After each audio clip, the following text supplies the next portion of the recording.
ഓരോരുത്തരുടെ പേര് ശങ്കരൻ. അവിടെ ഉണ്ടല്ലേ നാരായണൻ, ശങ്കരനാരായണൻ, ശങ്കരൻ നാരായണൻ, ശങ്കരനാരായണൻ, രാമൻ, കൃഷ്ണൻ, രാമകൃഷ്ണൻ. ഇരട്ടയ്ക്കും പെരട്ടയ്ക്കും തെരട്ടയ്ക്കും ഒക്കെ ഉള്ള പേര് മുമ്പൊക്കെ വലിയ പേരാ. ഇപ്പോൾ പേരിൻ്റെ വലിപ്പങ്ങൾ ചുരുങ്ങി ചുരുങ്ങി ചുരുങ്ങി ചുരുങ്ങി ചുരുങ്ങി ചുരുങ്ങി ചുരുങ്ങി ഒറ്റക്ഷരം രണ്ടക്ഷരം മാത്രമേ ഉള്ളൂ. പേര് കേട്ടാൽ ആണാണോ പെണ്ണാണോ എന്ന് പോലും തിരിച്ചറിയില്ല, വല്ല സാധനമാണോ എന്ന് പോലും അറിയില്ല. ഇങ്ങനെ അനവധി ആളെ കണ്ടിട്ടുണ്ട്, കേട്ടിട്ടുണ്ട്.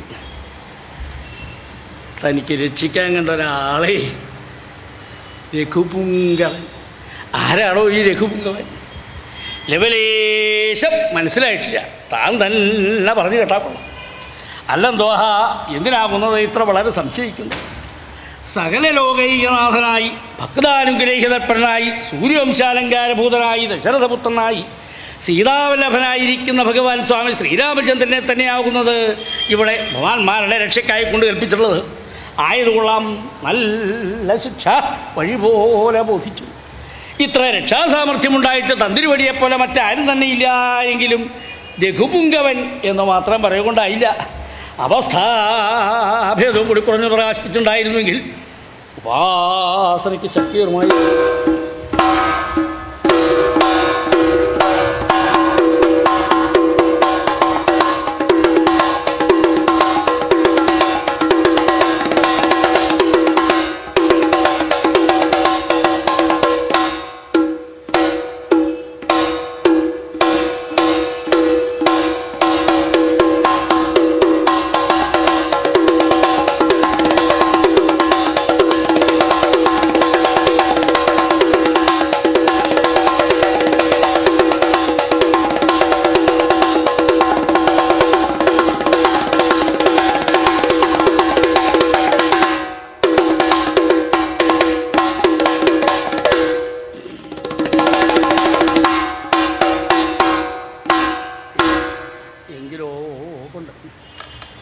സൂര്യവംശാലങ്കാരബോധനായിരിക്കുന്ന ഭഗവാൻ സ്വാമി ശ്രീരാമചന്ദ്രൻ്റെ നിർദ്ദേശാനുസരണം വാനരചക്രവർത്തിയായിരിക്കും സുഗ്രീവൻ സീതാന്വേഷണത്തിനായിക്കൊണ്ട് 4 ദിക്കിലേക്ക് 400,000 വാനരത്താന്മാരെ നിയോഗിച്ചതിൽ തെക്കൻ ദിക്കിലേക്കായിക്കൊണ്ട് ഉറപ്പെട്ടിരിക്കുന്ന അംഗദാദി പ്രബലന്മാരായിരിക്കുന്ന വാനരവീരന്മാർ അചലഗഗന നഗര നദീതീരങ്ങളെ പ്രാപിച്ച് ദേവിയെ അന്വേഷിച്ചു ചുറ്റിത്തിരിഞ്ഞ് കണ്ണുശാപോകൃതമായിരിക്കുന്ന മരുഭൂമിയെ പ്രാപിച്ച് കഷ്ടപ്പെടുന്ന സമയത്തെങ്കിൽ പുരന്തര നിയോഗത്താൽ പക്ഷിവേഷധാരികളായിരിക്കുന്ന അശ്വിനി ദേവകളാൽ കാട്ടിക്കൊടുക്കപ്പെട്ട സ്വയംപ്രഭാബില സ്വർഗത്തിലകത്ത് ബുക്ക് ഭക്ഷിച്ചുറങ്ങി സ്വയംപ്രഭാപ്രഭാവത്താൽ അർണവതീരത്തെ പ്രാപിച്ച വാനരത്താന്മാരാകട്ടെ സമ്പാദിമുഖത്തിങ്ങൾ സീതാവൃത്താന്തത്തെ ശ്രമിച്ചു. തദനന്തരമാകട്ടെ കിമിതി ഭജത മൗനം വാനരമാനഹീന സകരരചിത കുണ്ഠോല്ലംഘനേ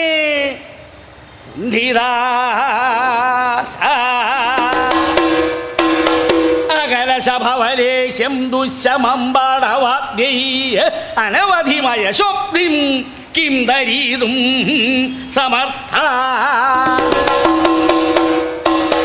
അധ വാനര മൗനം ഭജ കിം. ഇനി അല്ലയോ വാനരത്താന്മാരെ, എന്താ മൗനത്തെ ആചരിക്കുന്നത്? എന്താ ഇങ്ങനെ താടിക്കുകയും കൊടുത്തിരിക്കണേ? ഇനി ഓരോന്നിങ്ങനെ ആലോചിച്ചിരിക്കുക. കഷ്ടം. എന്താ ഇനിയും എന്ന് പറയാൻ എന്നല്ലേ? വാനരചക്രവർത്തിയായിരിക്കും സുഗ്രീവൻ സീതാന്വേഷണത്തിനായിക്കൊണ്ട് 4 ദിക്കിലേക്ക് 400,000 വാനരത്താന്മാരെ പറഞ്ഞയച്ചു. 4 ലക്ഷം മേൽപോട്ട് നോക്കുക. 400,000 എന്ന് പറഞ്ഞാൽ എത്രയാണ് അല്ലേ? ഇത്ര കണക്കൂട്ടാൻ വശല്ലത്ത ഇങ്ങനെ ഉണ്ടല്ലോ.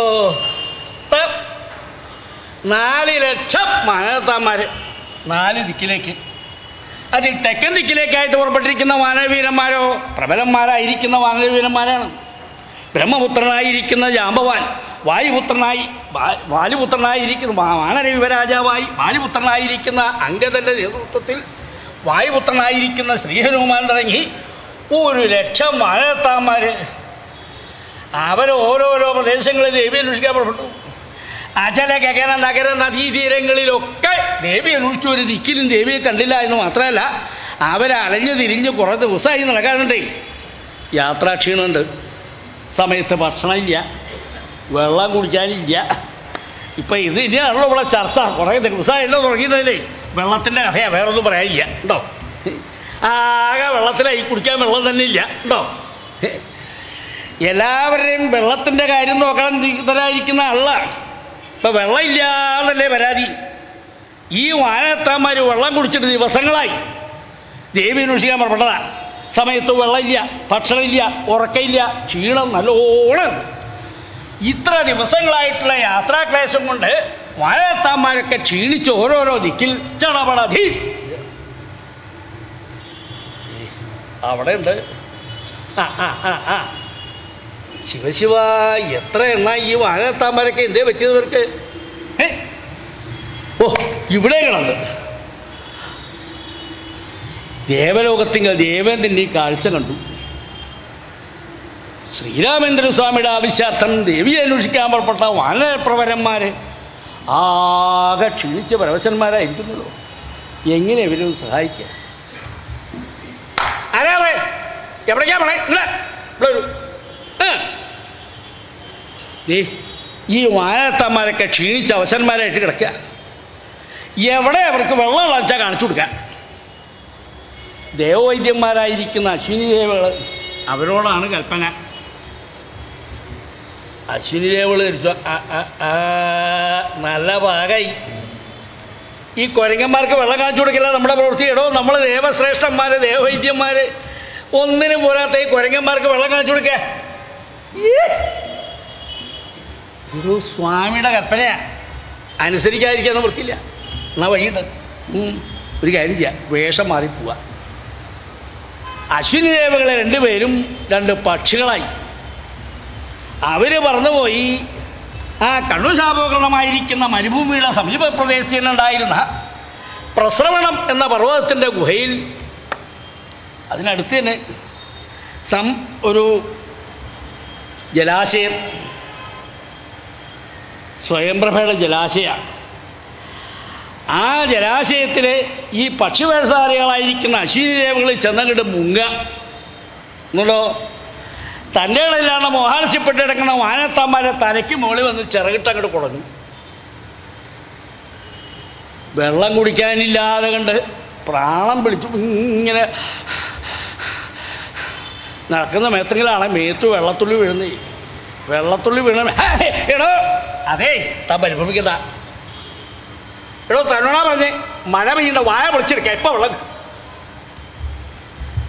വായ പൊളിച്ചാൽ പൊളി പറയുക. കളവ് പറയാനോടെ വന്നിരിക്കണേ. എവിടെയോ മഴ. എടോ, മഴ പെയ്തു. മഴ പെയ്യേ, മരുപ്രദേശല്ലേ. വീഴുന്ന വെള്ളത്തുള്ളി അപ്പം തന്നെ ആവിയായപ്പോൾ വെള്ളമൊന്നും കുടിക്കാൻ കിട്ടിയില്ല. വെള്ളം കുടിക്കാമല്ലോ എന്ന് വെച്ച് വായ പൊളിച്ച് കിടന്നവരൊക്കെ വൃഥാവിലായി. ഒന്ന് രണ്ട് പ്രാവശ്യം പക്ഷിവേഷധാരികളായിരിക്കുന്ന അശ്വിനി ദേവകൾ ചിറകിട്ടങ്ങോട്ട് കുടഞ്ഞ് പോകുന്ന കണ്ടപ്പോൾ അല്പം തന്നെ ഉണ്ടായിരിക്കുന്ന വാനരത്താന്മാരുണ്ട്. ഒരു കണ്ണു തുറന്ന് നോക്കിയപ്പോൾ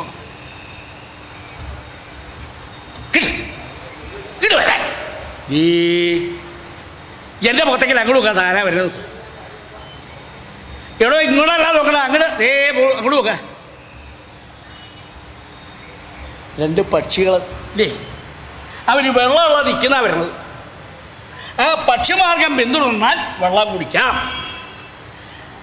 നനഞ്ഞ ചിറകുകളെ കൊണ്ട് വീശി വെള്ളത്തുള്ളികളെ വീഴ്ത്തി ആ വാനരത്താന്മാർക്ക് വഴി കാണിച്ച് അശ്വിനി ദേവകൾ പോയി. അതിൻ്റെ പിന്നാലെ പുറപ്പെട്ട വാനരത്താന്മാർ ചെന്ന് നോക്കുമ്പോൾ നല്ല കെട്ടിപ്പടുത്ത ജലാശയം. അയ്യ, നല്ല തെളിനീര്. അനവധി ദിവസങ്ങളായിട്ട് വെള്ളം കുടിക്കാനില്ലാതെ കൊണ്ട് വെള്ളം കുടിക്കാൻ മോഹിച്ച് ആരും പുറപ്പെടതാ. എവിടേക്കാ പോണേ? തന്നോടെ വെച്ച് എവിടേക്കാ പോണേ? വെള്ളം കുടിക്കാൻ ഇത്ര ആർത്തി വരുത്തതാ. ഇവിടെ ഒരു ദിക്കിൽ വെള്ളമില്ല കേട്ടോ. എത്ര ദിവസമായി വെള്ളം കുടിച്ചിട്ട്? ഇത്ര ഭംഗിയായിട്ട് വെള്ളം കെട്ടിപ്പടുത്ത് സൂക്ഷിക്കുന്നുണ്ടെങ്കിൽ അതിനൊരു ഉടമസ്ഥനുണ്ട്. ആരാ ഉടമസ്ഥൻ അന്വേഷിക്കുക? അനുവാദം വാങ്ങി മാത്രം അനുഭവിക്കുക. അപ്പം അതാണല്ലോ ഇവിടെ തർക്കം അല്ലേ? കെട്ടിപ്പടുത്തിരിക്കുന്ന ജലാശയത്തിൻ്റെ ഉടമസ്ഥാവകാശം ആർക്കാന്നപ്പോൾ തർക്കം ഇല്ലേ? കുറേ കാലമായി ഈ തർക്കാൻ തുടങ്ങിയിട്ടേ. കെട്ടിപ്പുറത്ത് ഉണ്ടാക്കിയെന്നില്ല, നമുക്ക് അനുഭവിക്കാനൊന്നും തരാവില്ല. അനുഭവിക്കുന്നതൊക്കെ വേറെ ഓരോരുത്തരാ ഇല്ലേ. ജലാശയം ഉണ്ടാക്കിയിട്ട് കാര്യമല്ലോ. അനവധി ആളുകൾക്ക് അനവധി കാലത്തേക്ക് ഉപകാരം ഉണ്ടാവണം എന്നിരിച്ച് കെട്ടിപ്പടുത്തുണ്ടാക്കിയ ജലാശയം, അതോ കുടിക്കാൻ തുള്ളി വെള്ളം പോലും ഇല്ല ഉണ്ടോ എന്ന് തന്നെ. അയ്യോ, ഇതെപ്പോഴാ പൊട്ടി പോകാന്നല്ല ഇഷ്ടമില്ല. ശിവശിവ, ഇങ്ങനെ കെട്ടിപ്പടുത്തുണ്ടാക്കിയിരിക്കുന്ന ജലാശയം ഉണ്ടായിട്ട് വല്ല കാര്യമുണ്ടോ?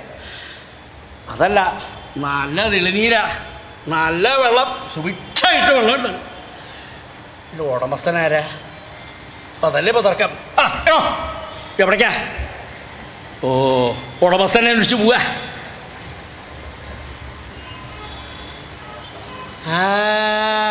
എടോ, നീ അവിടെ ഒരു ചെറിയ വെളിച്ചം കാണാൻ, നീ ഇതാക്കണോ എൻ്റെ പുറത്തേക്ക് ഇറങ്ങണം.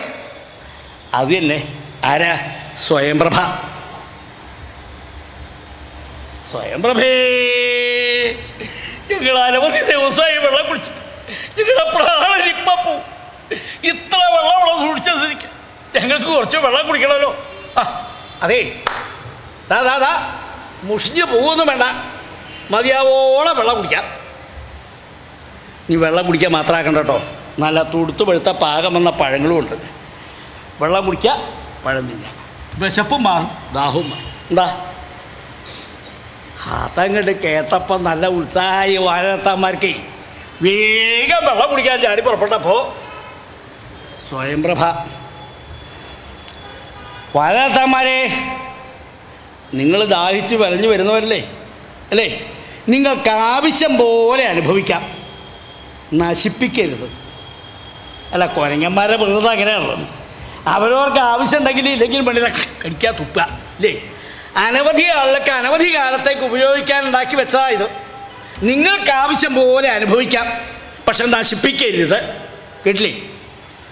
കൽപ്പന കിട്ടിയപ്പോൾ വാഴത്താന്മാർ വേഗം വെള്ളം കുടിക്കാൻ ഞാൻ കാച്ചലാം. ഇനി എന്തായാലും അനുവാദം കിട്ടി വെള്ളം കുടിക്കാം.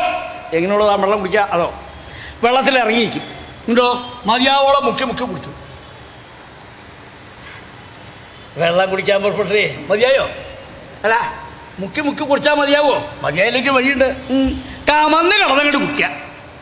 വെള്ളത്തിൽ കമന്ന് കിടന്ന് കുടിച്ച് കുടിച്ച് കുടിച്ച് കുടിച്ച് കുടിച്ച് കുടിച്ച് കുടിച്ച് കുടിച്ച് കുടിച്ച് കുടിച്ച് പിന്നെ മലന്ന് കിടന്ന് കുടിക്കുക. മലന്ന് കിടന്ന് കുടിച്ച് കുടിച്ച് കുടിച്ച് കുടിച്ച് കുടിച്ച് കുടിച്ച് കുടിച്ച് കുടിച്ച് കുടിച്ച് ചെരിഞ്ഞ് കിടന്ന് കുടിക്കുക. എന്നിട്ട് പുറകിലോ ഊളി ഇട്ട് കൊടുക്കും. തനിക്ക് ചെയ്തൊന്നുമില്ലല്ലോ, എന്താ തൻ്റെ വകയൊന്നുമില്ലല്ലോ. വെള്ളം കണ്ട ആർത്തോട് കൂടിയിട്ടാണ് വെള്ളം കുടിക്കാൻ പുറപ്പെട്ടതേ. വാഴത്താന്മാരാണെങ്കിൽ വെള്ളം കുടിക്കുക. അത് കഴിഞ്ഞാലോ കരയ്ക്ക് നോക്കുമ്പോൾ നല്ല തുടുത്ത് വെളുത്ത പാകം വന്ന പഴങ്ങളെ വെള്ളം കുടിക്കുക, പഴം തിന്നുക, പഴം തിന്നുക, വെള്ളം കുടിക്കുക. വിശപ്പും മാറി, ദാഹവും മാറി. വിശപ്പും ദാഹമൊക്കെ മാറി കഴിഞ്ഞപ്പോൾ പിന്നെ സ്ഥലകാലബോധം ഇല്ല. അതല്ലല്ലോ എങ്ങനെയാണല്ലോ, അകത്തേക്ക് വെള്ളം വല്ലാണ്ട് ചെന്നാലേ ബോധം ഉണ്ടാവില്ല. അപ്പം ഇങ്ങനെ ആലോചിക്കുക, കുറേ കാലമായിട്ടൊന്നും ഇല്ലായിരുന്നു, ഇപ്പം ധാരാളം വെള്ളമുണ്ട്. വെള്ളമൊക്കെ നല്ലോണം ഉള്ളിൽ ചെന്ന ബോധം എവിടെയാണ് ബോധമില്ലാട്ടായി. ആ സ്വയംപ്രഭയുടെ ഗുഹയിൽ തന്നെ വാഴത്താന്മാരൊക്കെ കിടന്നു. കുറച്ച് ദിവസം കഴിഞ്ഞപ്പോഴാണ് അല്പം തന്നെയുണ്ടായത്. ഉച്ചയൊക്കെ നിറഞ്ഞ് ക്ഷീണാധിക്യം കൊണ്ടാണ് വന്നത്. ആ ക്ഷീണമൊക്കെ അങ്ങനെ മാറി വിശപ്പുമൊക്കെ പോയി കഴിഞ്ഞപ്പോൾ പിന്നെ അത്രയും നേരം ഉണങ്ങിയിരുന്ന വയറിനുള്ളിലേക്ക് വെള്ളം വല്ലാതെ ചെന്നപ്പോഴേ ഉറക്കിപ്പോയതാ. നല്ലോണം വെള്ളത്തിലായാൽ ഉറങ്ങും ഇല്ലേ? ഇങ്ങനെ ആലോചിക്കുക, എടോ മതി മതി ഉറങ്ങാ, എനിക്ക് ഇവിടെ ഇങ്ങനെ കിടക്കാനാവല്ലേ. സ്വാമിയുടെ കൽപ്പന എന്താ? ദേവി അന്വേഷിക്കാൻ പുറപ്പെടാല്ലേ? എനിക്ക് വാഴത്താന്മാരെപ്പോഴാ പോകണല്ലോ എന്ന് വിചാരിച്ച എഴുതിച്ചു തട്ടിക്കൊട്ടി എണീറ്റ് പുറപ്പെടുക പോകുമ്പോൾ അങ്ങോട്ട് പോകാൻ നിർത്തില്ല. ഗുഹ ഇരുട്ടല്ലേ, ഇതിനുള്ളിലേക്ക് ഇങ്ങനെ പുറത്തേക്ക് പോവാ. അയ്യോ, അങ്ങോട്ട് വഴിയില്ല. അതെ, അങ്ങോട്ടൊന്നും വഴിയില്ല. എവിടേക്കാ പോണേ? വഴിയൊന്നുമില്ലാതെ കൂട്ടി വാഴത്താന്മാർ പരിഭ്രമിച്ചു. സ്വയംപ്രഭേ, ഞങ്ങൾക്ക് ഗുഹയുടെ ഉള്ളിൽ നിന്ന് പുറത്തേക്ക് പോകാനുള്ള വഴി കാണിച്ചു തന്നെ. ഇപ്പം ഇത്ര കാലമായിട്ട് പതിവില്ലേ, പുറത്തു പോകാറില്ലേ? ഇതുവരെ പുറത്തേക്ക് പോയിട്ടില്ല. ഇടോ, അടുത്തിരിക്കുമ്പോൾ സൂക്ഷിക്കണോട്ടോ, പുറത്തേക്ക് പോകാത്ത വഹയാ. ഇടോ, അതല്ല, ഇതുവരെ പുറത്ത് പോകാൻ വെച്ചാൽ ഈ ഗുഹയുടെ ഉള്ളിൽ നിന്ന് എങ്ങനെയാണ് പുറത്തേക്ക് പോകാൻ നിരീക്ഷൊന്നുമല്ല കേട്ടോ. ഈ ഗുഹയുടെ ഉള്ളിൽ നിന്ന് പുറത്തേക്ക് പോരാ. അടേ ഒരു കാര്യം ചെയ്യാം, സ്വയംപ്രഭയോട് ചോദിക്കാം. സ്വയംപ്രഭേ, ഞങ്ങൾക്ക് ഈ ഗുഹയുടെ ഉള്ളിൽ നിന്ന് പുറത്തേക്കുള്ള വഴി കാണിച്ചു തരണം. നിങ്ങൾക്ക് വഴി കാണണമെങ്കിൽ നിങ്ങളൊരു കാര്യം ചോദിച്ചു, എല്ലാവരും കണ്ണടച്ചോളൂ. കണ്ണടച്ചാൽ എങ്ങനെയാണ് വഴി കാണുക? എങ്ങനെ കണ്ണടച്ചാൽ വഴി കാണുക? അത് വിശേഷപ്പെട്ട ഗുഹയാണ്. അനുസരണമുള്ളവർക്ക് മാത്രമേ ഇവിടുന്ന് പുറത്തേക്ക് പോകാൻ പറ്റൂ. പറഞ്ഞേക്കാം. സ്വാമി കാര്യത്താൽ ദേവി അന്വേഷിക്കാൻ പുറപ്പെട്ട മാനത്താന്മാരായതുകൊണ്ട് അവർക്ക് സംശയമൊന്നും ഉണ്ടാവില്ല. ക്ഷണം നേരം കൊണ്ട് കണ്ണടച്ചു. കണ്ണടച്ച് ഇത്തിരി നേരം കൊണ്ട് കഴിഞ്ഞില്ലേ, തിരമാലകൾ അടിക്കുന്ന ശബ്ദം കേട്ട് കണ്ണ് തുറന്നു നോക്കിയപ്പോൾ സമുദ്രതീരത്താ. ആർത്തലച്ച സമുദ്ര. ശിവശിവ, വെള്ളം മാത്രം വെള്ളം വെള്ളം എന്ന് പറഞ്ഞാൽ പോലെ അതേ കണ്ടില്ലേ സമുദ്രം, ആർത്തലയ്ക്കുന്ന സമുദ്രം. കുറച്ചൊന്നുമല്ല, ധാരാളം. അതേ, ഇനി എവിടേക്കാ പോവുക? മുമ്പിൽ സമുദ്ര. അനവധി ദിവസങ്ങളായില്ലേ യാത്ര തുടങ്ങിയത്. ഇടോ, അജല ഗഗന നഗര നദീതീരങ്ങളിൽ മുഴുവൻ അന്വേഷിച്ച് ദേവി അന്വേഷിക്കാൻ ഒരിടയില്ലാതെ കണ്ട് വന്നപ്പെട്ട മുമ്പിൽ സമുദ്രം. നീ എവിടേക്കാ അന്വേഷിക്കുക? ഇടോ, പോന്നിട്ട് എത്ര കാലമായി? അതാദ്യം പറയുക. പോന്നിട്ടോ? ഈ കുരങ്ങന്മാർക്ക് ആർക്കെങ്കിലും കണക്കൂട്ടാറും? എന്നാൽ ഇത് സാധാരണ കുരങ്ങന്മാരല്ല. ദേവാംശ സംഭൂതന്മാരായിരിക്കുന്ന വനത്തന്മാരാ. ബ്രഹ്മദേവൻ സകല ദേവകളെ വിളിച്ചു. അല്ലേ, ദേവകളെ നിങ്ങളെല്ലാവരും മനസ്സ് വെച്ച് കേൾക്കണം. ത്രേതായുഗത്തിങ്കൽ ലോകരക്ഷകനായിരിക്കുന്ന സാക്ഷാൽ ശ്രീമന്നാരായണൻ ലോകരക്ഷാർത്ഥം ദശരഥൻ്റെ പുത്രനായിട്ട് ക്ഷത്രിയ വീരനായിട്ട് മനുഷ്യനായിട്ട് അവതരിക്കും. ആ സമയത്തിങ്കൽ സർവരാക്ഷസവധം പ്രതിജ്ഞ ചെയ്ത് ലങ്കയെ ലക്ഷ്യമാക്കി പുറപ്പെടുമ്പോൾ അദ്ദേഹത്തെ സഹായിക്കാൻ വാനര സൈന്യം വേണം. അച്ഛഭല്ലന്മാരായി യുദ്ധവീരന്മാരായി അതിശക്തന്മാരായിരിക്കുന്ന വാനരത്തന്മാരെ നിങ്ങളെല്ലാവരും കൂടെ മനസ്സ് വെച്ച് സൃഷ്ടിക്കണം. കേട്ടില്ലേ? നല്ല കുരങ്ങനെ സൃഷ്ടിക്കണമെന്ന്. ഈ പ്രായത്തിലേക്ക് എത്ര കുരങ്ങന്മാരെ സൃഷ്ടിച്ചെന്ന് വെച്ചിട്ടോ? കുറേ എണ്ണത്തിന് സൃഷ്ടിച്ചു വിടുക കാര്യമില്ല. അതിവീരന്മാരായിരിക്കുന്ന വാനരത്തന്മാരെ.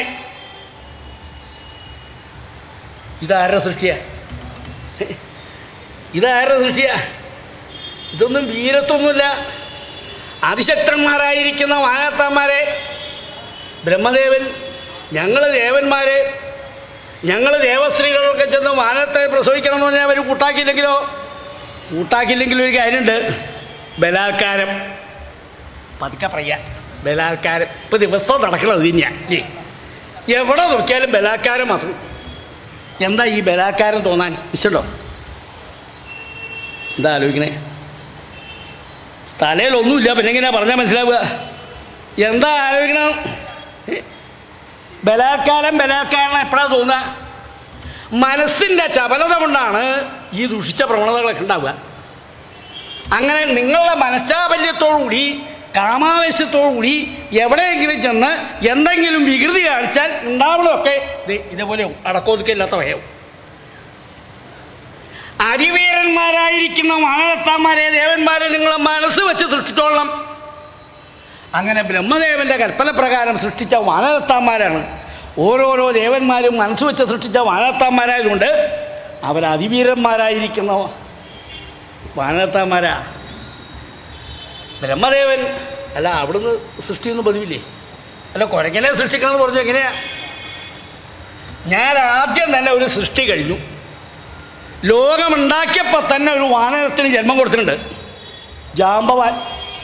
ഈ പ്രായശ്യായി അവനവിടെ ഉണ്ട്. നിങ്ങൾ മനസ്സ് വെച്ച് ഉത്സാഹിച്ചോളിൻ.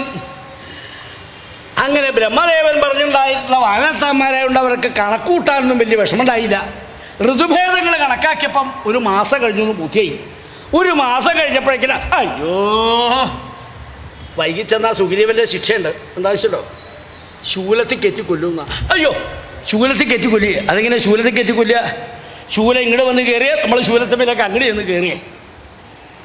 വൈകി വരുന്ന വാനരത്തന്മാരെ മുഴുവൻ കൊല്ലാനായിട്ട് ശൂലം ഇങ്ങനെ കുത്തി തറച്ച് വയ്ക്കുക.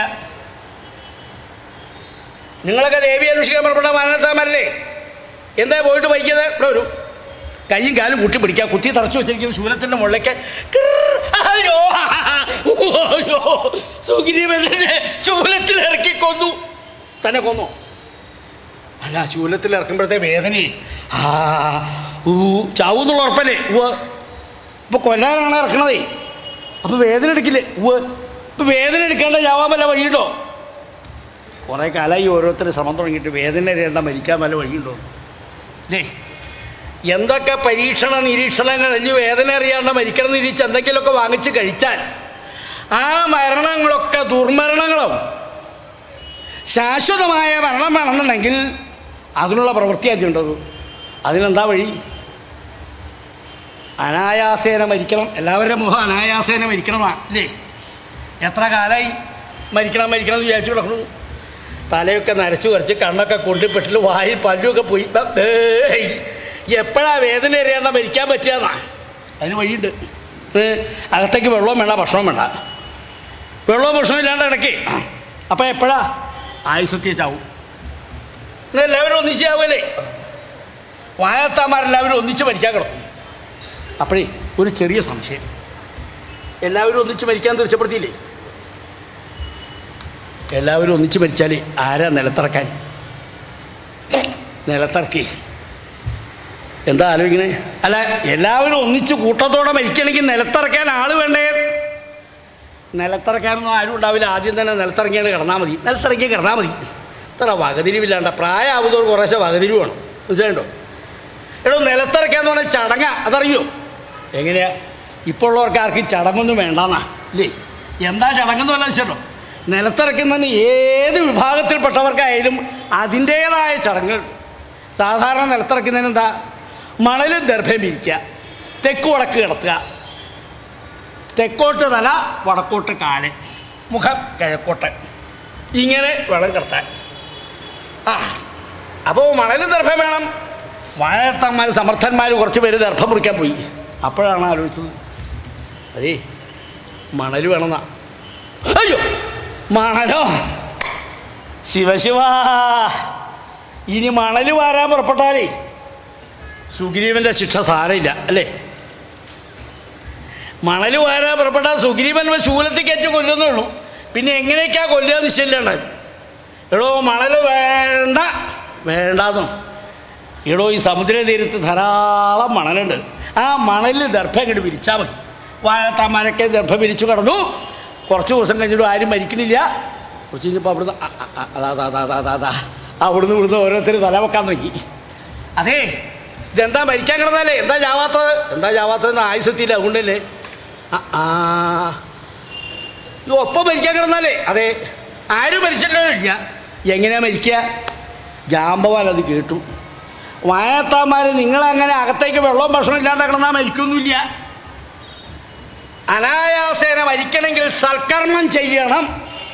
ഇതുവരെ ചെയ്തിട്ടുണ്ടോ? എവിടെ? ജീവിതത്തിൽ ഇന്ന് വരെ സൽക്കർമ്മം ചെയ്യാത്ത വഹയാ. പിന്നെ ഇങ്ങനെയാ അനായാസേന മരിക്കാൻ തരാവില്ല. ഇനി അനായാസേന മരിക്കാൻ സൽക്കർമ്മം ചെയ്യാൻ കഴിഞ്ഞില്ലെങ്കിലോ ജാമ്പവാൻ ഇനി എന്തെങ്കിലും ഉപായമുണ്ടോ? ഉണ്ട്. സൽക്കഥകൾ കേൾക്കണം. ഇപ്പോൾ ആർക്കെങ്കിലും കഥ കേൾക്കാൻ താല്പര്യമുണ്ടോ? കണ്ണി കണ്ടതിലൊക്കെ എത്ര ആളോ അവിടെ ഒന്നും കുടിക്കുന്നില്ലേ? കഥ കേൾക്കാൻ ഒരു മനുഷ്യരില്ല. കഥ പറയാനും ആളില്ലാണ്ടായി തുടങ്ങി. കഥ കാണാൻ എല്ലാവരും ഉണ്ട്, കഥ കേൾക്കാൻ ആരുമില്ല. നേരാവണ്ണം പോലെ കഥ കേൾക്കണം, സൽക്കഥകൾ. അനായാസേന മരിക്കാൻ കേൾക്കേണ്ട കഥ രാമായണം കഥ. ഇഷ്ടോ? ജാമ്പവാൻ ആരാ കഥ പറയാ? ഞാൻ പറയാം. ലോകമുണ്ടായ കാലത്ത് ബ്രഹ്മാവ് സൃഷ്ടിച്ച ജാമ്പവാന് അന്ന് മുതലുള്ള എല്ലാ കഥയും നിശ്ചയമുണ്ട്. ഞാൻ രാമായണം കഥ പറയാം. ജാമ്പവാൻ രാമായണം കഥ പറയാൻ തുടങ്ങി. അങ്ങനെ പറഞ്ഞുകൊണ്ടിരിക്കുമ്പോഴാണ് സമ്പാദി മരിച്ചു. സമ്പാദി അടുത്തന്നെ ജടായുസ് മരിച്ചു. അടുത്ത് തന്നെ ഉണ്ടായിരുന്ന പ്രസവണം എന്ന പർവ്വതത്തിൻ്റെ ഗുഹയിൽ സമ്പാദി എന്നൊരു പക്ഷിശ്രേഷ്ഠൻ ചിറക് കഴിഞ്ഞ് ആസന്ന മരണനായിട്ട് കിടക്കുന്ന സമയത്തെങ്കിലാണ് വാനത്താന്മാർ ഒത്തുകൂടി. എന്തോ കേൾക്കുന്നുണ്ട്, എന്തോ ചില ശബ്ദങ്ങൾ കേൾക്കാണ്ട്. തീറ്റയ്ക്ക് വല്ല കിട്ടുമോ എന്ന് വിചാരിച്ചിട്ടേ നിരങ്ങി ഗുഹാമുഖത്ത് വന്നപ്പോഴാണ് ജാമ്പവാൻ കഥ പറയുക. ആരാ നിങ്ങൾ എവിടുന്നാ വരേ? നിങ്ങൾ എന്താ പറയണേ? ഞങ്ങൾ സുഗ്രീവൻ്റെ കൽപ്പന പ്രകാരം സീതാദേവിയെ അന്വേഷിക്കാൻ പുറപ്പെട്ട വാനരത്താന്മാരാ. ദേവിയെ കാണാതെ കണ്ട് വൈകിച്ചെന്നാൽ ശിക്ഷ ഭയന്ന് മരിക്കാൻ കിടന്ന് മരിക്കാതെ കണ്ടിരുന്നപ്പോൾ രാമായണ കഥ കേൾക്കുക. ആരാ രാമായണ കഥ പറയണത്? ജാമ്പവാൻ. രാമായണ കഥ കേട്ടാൽ ചിറക് മുളയ്ക്കുമെന്ന് എനിക്ക് അനുഗ്രഹമുണ്ട്. എനിക്കുള്ള കഥ കേൾക്കണമല്ലോ, അതിനെന്താ കേൾപ്പിക്കാലോ. അതെ, എവിടെ എത്തി? ജടായുസ് മരിച്ചു. ജടായുസ് മരിച്ചു എന്നോ? അവൻ ആരാധിച്ചിട്ടോ? അതൊരു പക്ഷിയാ, ഒരു പക്ഷി, നിസ്സാരമായിട്ടൊരു പക്ഷിയില്ലേ? അല്ല, അവൻ എൻ്റെ അനുജനാ. അവനെ പറക്കാൻ പഠിപ്പിച്ചത് ഞാനാ. ഇപ്പോൾ ആദിത്യൻ്റെ താപരശ്മികളേറ്റ് ദിവസേന എത്ര പേരാ മരിക്കുന്നത് കേൾക്കണില്ലേ? ഇല്ലേ? സൂര്യതാപം കൊണ്ട് മരിക്കണില്ലേ?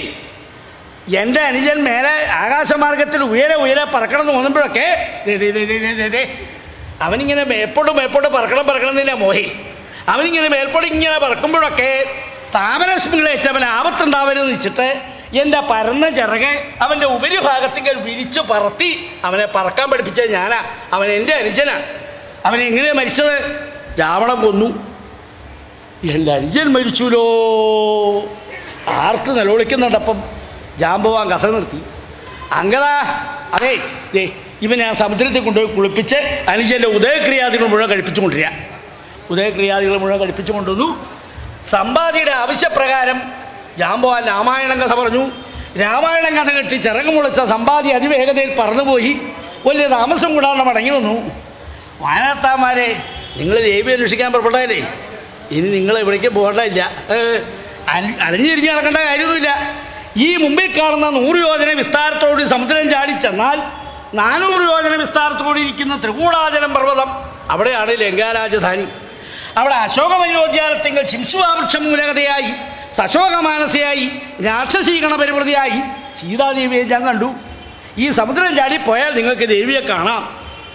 ഇങ്ങനെ സമ്പാദ്യമുഖത്തിങ്ങൾ സീതാവൃത്താന്തം കേട്ടപ്പോഴാണ് വാനര ചക്രവർത്തി, വാനര യുവരാജാവായി തെക്കദിക്കിലേക്ക് ഉൾപ്പെട്ടിരിക്കുന്ന സകല വാനരത്തന്മാരെ സേനാനാഥനായിരിക്കുന്ന അങ്കദൻ, അതാ വാനര മൗനം ഭജക്കിം. ഇനി എന്താ നിങ്ങൾ മൗനം ആചരിക്കുന്നത്? എന്താ ഇനി ആചരിക്കുന്നത് ചോദിക്കാൻ? അന്വേഷണം പലതും നടക്കുന്നുണ്ട് അല്ലേ? എത്ര അന്വേഷണം നടക്കുന്നുണ്ട്. ഒരന്വേഷണം വേണ്ട വഴിക്ക് എത്താറില്ല. എന്താ കാരണം? അന്വേഷിച്ച് എന്നാൽ ഫലം ഉണ്ടാവണം അല്ലേ? അന്വേഷിക്കാൻ നിയുക്തരായിരിക്കുന്ന അനവധി ആളുകൾ ഓരോരോ ദിക്കിപ്പോയി അന്വേഷിച്ചാലും അന്വേഷണത്തിൻ്റെ ദിശ മാറ്റാൻ സമർത്ഥന്മാരായിരിക്കുന്ന പലരും ഉണ്ട് അല്ലേ?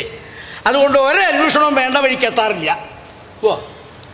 പക്ഷേ നമ്മളോ ഗതി കിട്ടാതെ കണ്ട് ഇപ്പം മരിക്കണം എന്ന് വിചാരിച്ച് കിടന്നാലേ എന്തായി?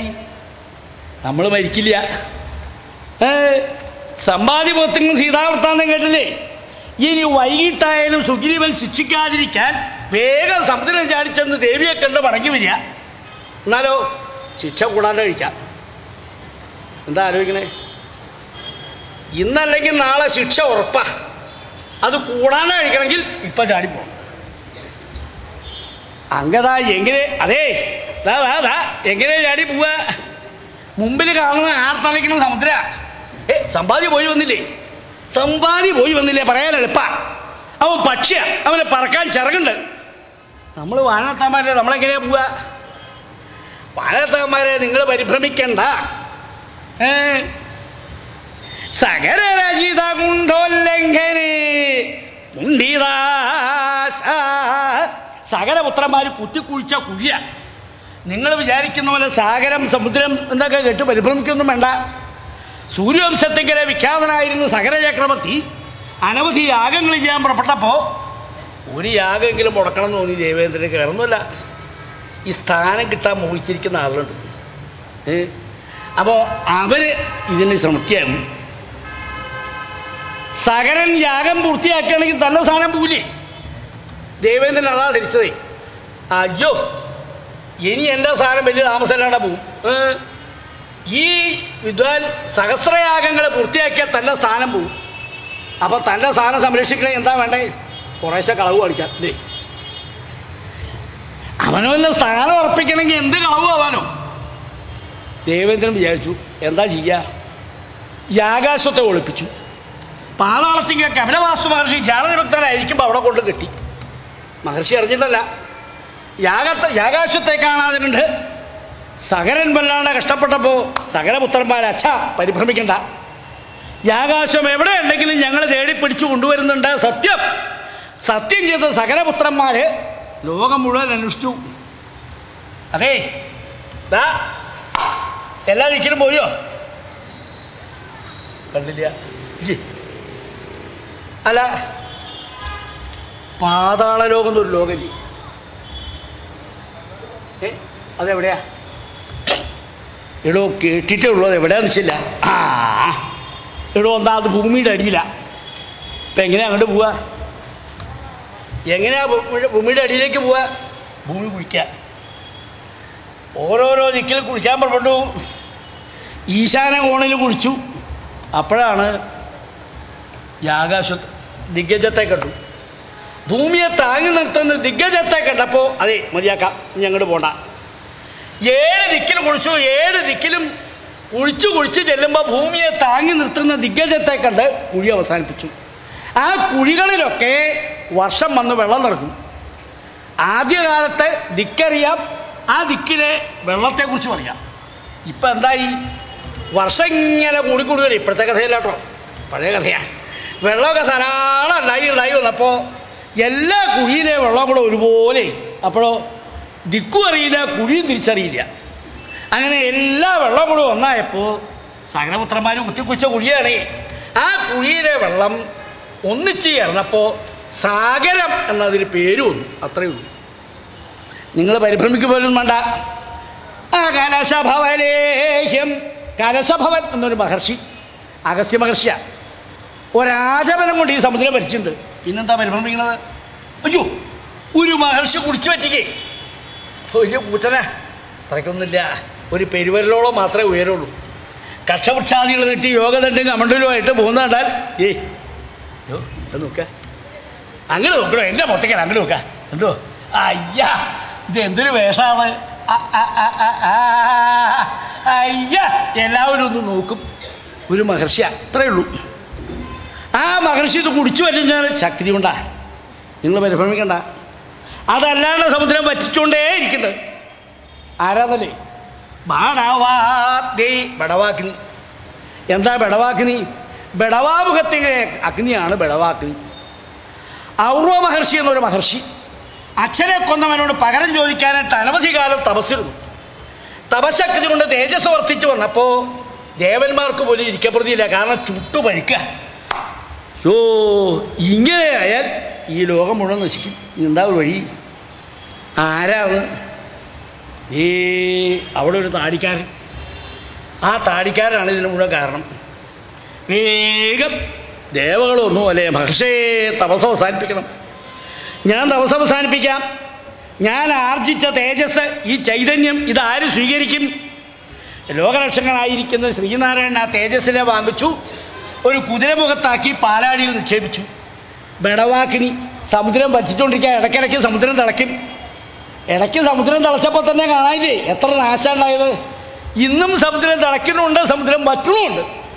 എന്നാൽ പിന്നെന്താ വെള്ളത്തിന് കുറവുണ്ടാവേണ്ടതെന്നാ? വെള്ളം കുറയില്ല. വർഷം ഒപ്പം പെയ്യുന്നുണ്ട്. വറ്റുന്ന പോലെ തന്നെ മഴ പെയ്യുമ്പോൾ വെള്ളം അങ്ങനെ ഉണ്ടാവും. അങ്ങനെ സാഗരമായിട്ട് നിൽക്കുന്നുള്ളൂ. വായനത്താന്മാർ നിങ്ങൾ പരിഭ്രമിക്കൊന്നും വേണ്ട. ഈ സമുദ്രം ചാടി ചെന്നാൽ ദേവിയെ കാണാം. ദേവിയെ കാണാണ്ട് വന്നാലോ അനവധിയുമായ ശോഭ്യം കിം ധരീതും സമർത്ഥ. അതേ പോകുന്നതൊക്കെ കൊള്ളാം, പോയ കാര്യം സാധിച്ചിട്ട് വേണം വരാൻ. അതല്ലാണ്ട് വന്നാൽ അയശസ്സാകുന്ന അബ്ധി, ദുര്യശസ്സാകുന്ന സമുദ്രമുണ്ട്. അത് അനവധി, അതിന് കണക്കില്ല. ഇതിന് അവധിയുണ്ട് ഇല്ലേ? 100 യോജനയുള്ളൂ. ഈ 100 യോജന ചാടിച്ചെന്നാൽ ദേവിയെ കാണാം. നിങ്ങൾ ഈ സമുദ്രം ചാടിക്കിടക്കണില്ലെങ്കിൽ നിങ്ങൾ ഉണ്ടാക്കി വെക്കുന്ന ദുര്യശസ്സാകുന്ന സമുദ്രം ഉണ്ടല്ലോ, അതിന് കണക്കില്ല. എന്താ ദുര്യശസ്സാകുന്ന സമുദ്രം? ദുഷ്കീർത്തിയാകുന്ന സമുദ്രം. എന്താ ഇതിന് കണക്കില്ല എന്ന് പറയാൻ? കണക്കുണ്ടാവില്ല. അതാര് തിരിച്ചാലും പറ്റിക്കാനും പറ്റില്ല, നശിപ്പിക്കാനും പറ്റില്ല. കുടിച്ചു നിൽക്കാനും പറ്റില്ല. എന്താ അത്? ആദിത്യന്ദ്രന്മാരും ഭൂമിയും ലോകവും ഉള്ള ഒരു കാലം വാനര വംശത്തെ മുഴുവൻ അപഹസിക്കും. തെക്കൻ ദിക്കിലേക്ക് ചില വാനരത്താന്മാർ ദേവിയെ കാണാൻ പുറപ്പെട്ടു. അവിടെ ചെന്ന് ഇത്ര വെള്ളം കണ്ടപ്പോൾ അയ്യോ വെള്ളം, അതേ അന്ന് വാനരത്താന്മാർ പോയിട്ട് വെള്ളം കണ്ട് മടങ്ങി വന്ന പോലെ ആവരുത് കേട്ടോ, പോയ കാര്യം സാധിച്ചോണം വരാൻ എന്ന് പറഞ്ഞാൽ അത് ഈ ത്രേതായുഗത്തിലുള്ള സകല വാനരത്താന്മാർക്കും അപഹാസം. അങ്ങനെ അത് ഉരീശ്വസാകുന്ന മുദ്രയുണ്ടല്ലോ, അനവധി, അതിന് കണക്കില്ല. കസമർത്ഥരീതും ഈ ദുര്യസാകുന്ന മുദ്രകൾ നടക്കാൻ ആരാ തയ്യാറാവുക? ആരും തയ്യാറാവില്ല. നിങ്ങളെ കൊണ്ടല്ല, ഇനി 1000 അഗസ്ത്യ മഹർഷിമാർ വന്നാലും എത്ര എത്ര പടവാക്കുകളുണ്ടെങ്കിലും നിങ്ങളുണ്ടാക്കി വയ്ക്കുന്ന ദുര്യസാകുന്ന സമുദ്രം കടക്കാൻ ആരും വിചാരിച്ചാലും സാധ്യമല്ല. ഇനി എന്താ വേണ്ടതല്ലേ, നിങ്ങൾ ചാടി പുറപ്പെട്ടുകൂടാ. ആരാ 100 യോജന ചാടുക? ആരും 100 യോജന ചാടുന്നില്ല. ഓരോരുത്തരെ എല്ലാവരും അതിശക്തന്മാരാണെന്നാണ് പറഞ്ഞിരുന്നത്. പക്ഷെ ആരും ഒന്നും പറയാണ്ട് വന്നപ്പോഴേക്കാണ് അംഗദൻ നല്ല സംഘാടകനാണ്. നല്ല സംഘാടകനായിരിക്കുന്ന അംഗദൻ ഏതായാലും ചാടാ പുറപ്പെട്ട കൂട്ടത്തിലാ. അതേ ചാടാ പുറപ്പെട്ടാലേ ഇത്രയുള്ളൊരു വാനരം കണ്ടോ, അമ്പാ അതിസമർത്ഥന. എടാ കുറഞ്ഞ നീ എത്ര യോജന ചാടും? അല്ല ഇവിടെ 100 യോജന ചാടണമെങ്കിൽ എത്ര യോജന ചാടും? ചാടാനൊന്നും പറ്റില്ല. നിങ്ങൾക്ക് ശക്തിയില്ലേ, നിന്റെ ശക്തി പറഞ്ഞാൽ മതി. ഒരു ഉദാഹരണം എടുത്തു ഞാൻ നിരീച്ചാൽ കഷ്ടിമുഷ്ടി 5 യോജന ചാടാം. 5? എടാ കാണുന്ന പോലെയല്ലോ, ഇവന് 5 യോജന ചാടുമെന്നാണ്. അതിനെക്കാട്ടി ശക്തിയില്ലേ തനിക്ക്? എടോ ആ വിദ്വാനെക്കാട്ടി തനിക്ക് ശക്തിയില്ലേ? ഈ തടിയും നല്ല ഉണ്ടായിട്ട് കാര്യമുണ്ടോ? ആ വിദ്വാൻ 5 യോജന കാണുമ്പോൾ തനിക്ക് അതിനെക്കാട്ടി കൂടുതൽ ചാടിക്കൂടെ? അംഗദൻ സംഘാടകനായതുകൊണ്ട് ഈ വാക്ക് കേട്ടപ്പോൾ വേഗം അടുത്ത് ഞാൻ 10 യോജന ചാടാം. എടാ നീ ചാടാൻ പുറപ്പെടാ. എടാ മിടുക്കാ, ദേ ഇവിടെ 10 യോജനയ്ക്ക് ആളായി, ഇനി 90 യോജന മതി. അപ്പോൾ ഒരു വിദ്വാൻ 40 യോജനയോ? എടാ നീ എത്ര ചാടും? 80. ഒരാളെ തടങ്ങി കിട്ടാനേ താമസം ഉണ്ടായിരുന്നു. ഇപ്പം 80 വരെ എത്തി. ഇനി 20 യോജന മതി. ഒരു വിദ്വാനം ഇട്ടു 99. അപ്പം തികച്ചു കാണിക്കൂടെ? അല്ല അത് ഞാൻ വിചാരിച്ചാൽ പറ്റില്ല. അടേ നീ വിചാരിച്ച എത്ര പറ്റും? 99 ഇല്ലേ? ഇനി 1 യോജന കൂടെ വേണം. എന്നാൽ അതിൻ്റെ കൂട്ടത്തിൽ എൻ്റെ ഒരര ഒടിഞ്ഞു കുത്തിയിരിക്കുന്ന ഇരുത്തം കണ്ടില്ല. ഇവൻ്റെ അര കൊണ്ട് എന്തെങ്കിലും കാര്യമുണ്ടോ? ഇവിടെ 99 എത്തിയപ്പോഴേ അവൻ്റെ ഒരര. ആ 99 എൻ്റെ അര കൂടെ ആയിക്കോട്ടെ 99. എന്താ വ്യത്യാസം? ഒരു വ്യത്യാസവും ഇല്ല. 5 യോജന അടിയാൽ ഇക്കരെയുള്ള ഉപ്പുവെള്ളം, 99 അടിയാൽ അക്കരെയുള്ള ഉപ്പുവെള്ളം. ജാമ്പവാൻ ഇതൊക്കെ കീഴും. അങ്ങനെ ആ കഷ്ടം. ഇങ്ങനെയാണോ നേതാക്കന്മാർ വേണ്ടത്? അല്ല നിശ്ചയമില്ലാത്തോണ്ട് ചോദിക്കുക. അംഗദനല്ലേ തെക്കൻ ദിക്കിലേക്ക് പോന്നിരിക്കുന്ന സകല വാഴത്താന്മാരെ സേനാനാഥന്മാരെ ആദ്യം ചാടി കാണിച്ചു കൊടുക്കണം. അംഗദൻ ചാടാൻ വയ്ക്കുമോ? ഞാൻ കഷ്ടി